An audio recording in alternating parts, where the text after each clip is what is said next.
Hello बच्चों, तो आज की क्लास में हम लोग पढ़ने वाले हैं क्लास 10th का मैथ। और इसका प्रश्नावली 12.2 का क्वेश्चन नंबर 5 हमारे सामने लिखा हुआ है। इसको हम अच्छे से पढ़ेंगे, इसके बाद इसे सोल्व करेंगे। तो क्वेश्चन कहता है कि एक बर्तन एक उल्टे शंकु के आकार का है। इसकी ऊंचाई 8 सेंटीमीटर है और इसके ऊपरी सिरे की त्रिज्या 5 सेंटीमीटर है। यह ऊपर तक पानी से भरा हुआ है। जब इस बर्तन में शीशे की कुछ गोलियां, जिनमें प्रत्येक 0.5 सेंटीमीटर त्रिज्या वाला एक गोला है, डाली जाती है, तो इसमें से भरे हुए पानी का 1/4 भाग बाहर निकल जाता है। तो बर्तन में डाली गई शीशे की गोलियों की संख्या ज्ञात करना है। तो क्वेश्चन बहुत अच्छा है। हम लोग क्वेश्चन के अनुसार एक फिगर तैयार कर लेते हैं। तो बोला है कि एक बर्तन जो है शंकु के उल्टे आकार का है। इस तरह से शंकु के उल्टे आकार का है और इसकी ऊंचाई दी गई है 8 सेंटीमीटर और इस बर्तन की त्रिज्या दी गई है 5 सेंटीमीटर। और बोलता है कि जब इसमें कुछ गोले डाले जाते हैं जिनकी त्रिज्या 0.5 सेंटीमीटर है, तो इस पात्र में भरे हुए पानी का 1/4 भाग बाहर निकल जाता है। तो क्वेश्चन को हम लोग अच्छे से समझेंगे। जब इसमें एक गोले डाले जाएंगे, अर्थात अंटेली कंचे आप लोग देखे होंगे छोटे छोटे, वैसे इसमें गोले जब डाले जाते हैं तो जितने गोले इसमें डाले जाएंगे उतनी पानी बाहर निकलेगी। तो हमको गोले की संख्या ज्ञात करना है। तो हमको तो पता ही नहीं है कि इसमें कितने गोले डालेंगे। तो हम यहाँ पे मान लेंगे कि माना कि पात्र में n गोले डाले गए हैं। n गोले डाले गए हैं। तो गोले का जो आयतन होगा वो क्या होगा? इस पात्र में भरे हुए पानी के, जो पानी बाहर निकल जा रहा है, जैसे 1/4 भाग पानी जब इसमें गोले डाले जाते हैं तो 1/4 भाग पानी बाहर निकल जाता है। तो बाहर निकले हुए पानी के बराबर होगा, अर्थात इस शंकु का 1/4 के बराबर इन गोले का आयतन होगा। तो हम लोग यहाँ पे जो दिया हुआ है उसको लिख लेते हैं सबसे पहले। तो हमारे पास दिया गया शंकु की त्रिज्या, तो इसको हम बड़े आर से रिप्रेजेंट करते हैं क्योंकि यहाँ पे गोले की त्रिज्या को भी हमको लिखना है। तो यहाँ पे 5 सेंटीमीटर दिया गया है और इसकी ऊंचाई दी गई है 8 सेंटीमीटर। और गोले की त्रिज्या, तो गोले की त्रिज्या कम है इसलिए इसको हम छोटे वाले आर से रिप्रेजेंट करते हैं, 0.5 सेंटीमीटर। अब हम लोग को गोले की संख्या निकालना है। तो गोले की संख्या क्या होगा? n गुने गोले का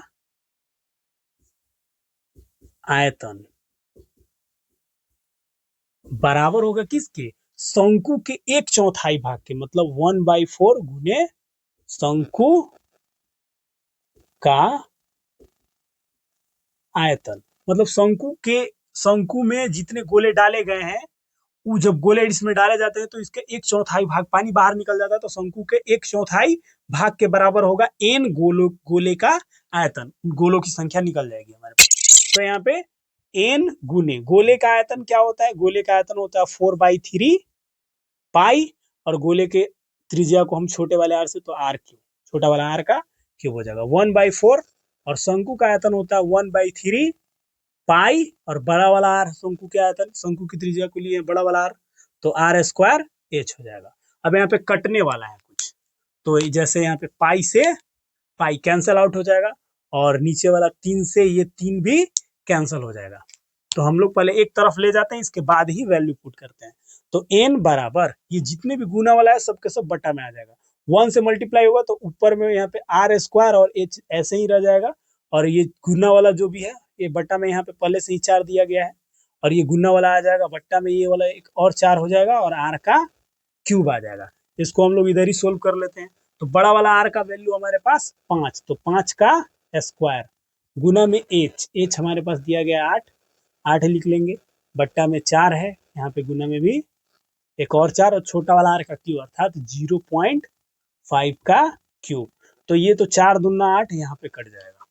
फिर इसको हम लोग यहाँ पे नीचे लिखते हैं, n बराबर 5 गुने 5, 5 का स्क्वायर है, और गुना में यहाँ पे 2 भी है, और बट्टा में 4, सॉरी यहीं से हम लोग यहाँ पे काट लेते हैं, 2 दूना 4, यहाँ पे हमको ये 2 लिखना भी नहीं पड़ेगा।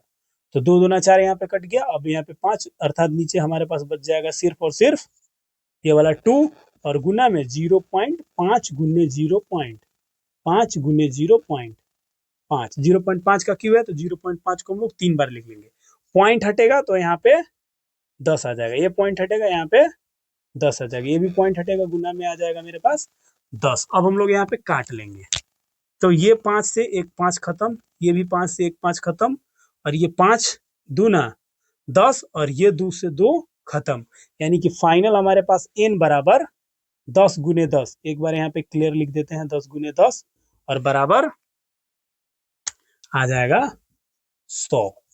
यानी कि इस पात्र में 100 गोले डाले गए हैं। तो कैलकुलेशन इसका बहुत ही इजी था, सिर्फ जितना भी था कटने वाला ही दिया गया। तो क्वेश्चन बड़ा दिख रहा था लेकिन इसका सॉल्यूशन बहुत ही सिंपल है, इसमें किसी भी प्रकार का दिक्कत नहीं होना चाहिए।